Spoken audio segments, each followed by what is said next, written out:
दोस्तों, आप देख रहे हैं between the lines by Sunil. जैसा कि आप जानते हैं कि मैं रोजाना एक विश्लेषणात्मक खबर लेकर आपके सम्मुख हाजिर होता हूं।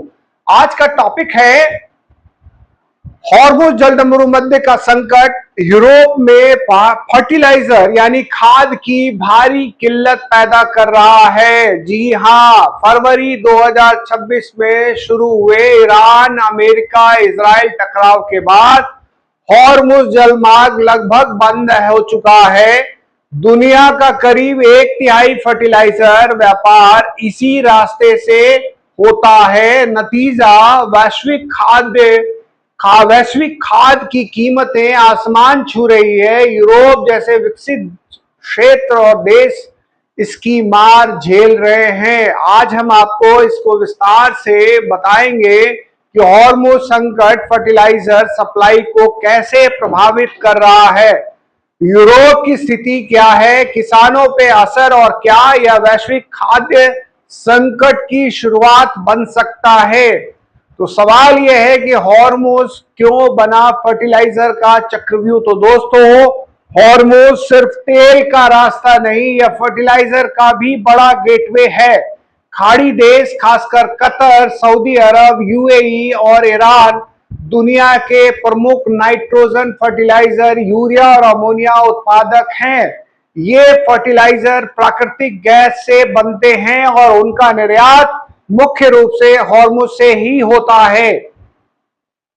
संयुक्त राष्ट्र व्यापार और विकास सम्मेलन के अनुसार दुनिया के लगभग 30 से 35% यूरिया, 20 से 30% अमोनिया का व्यापार हॉर्मुज़ के रास्ते से ही गुजरता है।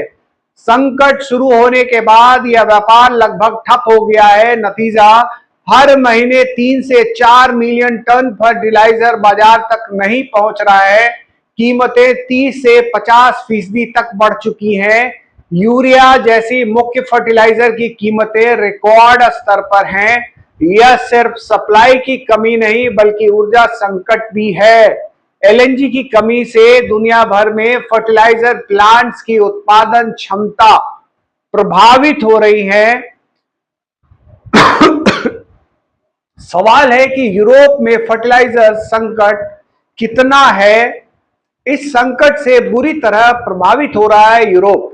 यूरोपीय संघ ने मई 2026 में मुख्य नाइट्रोजन फर्टिलाइजर यूरिया और अमोनिया पर 1 साल के लिए कस्टम ड्यूटी सस्पेंड कर दी है ताकि किसानों पर आर्थिक बोझ कम हो। लेकिन यह राहत आंशिक है। इसके कारण दोहरे हैं। पहला तो सीधा आयात प्रभाव हो रहा है, यानी खाड़ी देशों से आने वाला फर्टिलाइजर नहीं पहुंच रहा है। दूसरा अप्रत्यक्ष प्रभाव, प्राकृतिक गैस की कीमतें 50 से 60% बढ़ गई हैं। यूरोप में नाइट्रोजन फर्टिलाइजर गैस से बनता है और गैस कीमत बढ़ने से उत्पादन महंगा हो गया है। जर्मनी, फ्रांस, नीदरलैंड और पूर्वी यूरोपीय देशों में किसान अब यूरिया 550 यूरो प्रति टन के आसपास खरीद रहे हैं, जो पहले बहुत सस्ता था। कुछ जगहों पर कीमत 15 से 70% तक बढ़ी है। फर्टिलाइजर यूरोप ने सरकार से मदद मांगी है। कई प्लांट्स उत्पादन कर रहे हैं या बंद होने के कगार पर हैं। किसान कम फर्टिलाइजर इस्तेमाल कर रहे हैं, जिससे फसल उत्पादन घटने का खतरा है। सवाल यह है कि किसानों और खाद्य सुरक्षा पर असर। यूरोप के किसान पहले से ही महंगाई, ऊर्जा संकट और यूक्रेन युद्ध की मार झेल रहे थे। अब हॉर्मुज़ ने नई समस्या खड़ी कर दी है। वसंत ऋतु की फसल के लिए फर्टिलाइजर की जरूरत सबसे ज्यादा होती है। खाद की कमी से उपज कम हो सकती है। इससे मार्केट में सप्लाई कम हो जाएंगी और कीमतें स्वतः ही बढ़ जाएंगी। यूके के कुछ रिपोर्ट्स के अनुसार किसानों को फर्टिलाइजर पर 70% तक ज्यादा खर्च करना पड़ रहा है। एफएओ ने चेतावनी दी है कि यह कमी 2026 के अंत और 2027 के फसलों को भी प्रभावित करेगी। यूरोप में खाद्य कीमतें बढ़ने की आशंका है। पहले से महंगाई से जूझ रहे लोग और महंगे ब्रेड, दूध और सब्जियों का सामना करेंगे। पूर्वी यूरोप और विकासशील देशों पर असर और भी गंभीर होगा। तो अब सवाल फिर ये उठता है कि वैश्विक परिदृश्य और दूसरी डिग्री पर इसका क्या प्रभाव। यह संकट सिर्फ यूरोप तक सीमित नहीं है। ब्राजील, भारत, बांग्लादेश जैसे बड़े आयातक देशों में प्लांट्स लगभग बंद हो रहे हैं। वैश्विक खाद्य सुरक्षा खतरे में है। 2022 के रूस यूक्रेन संकट की तरह यह फर्टिलाइजर शॉक फसल उपज घटा सकता है और गरीब देशों में भूखमरी बढ़ा सकता है।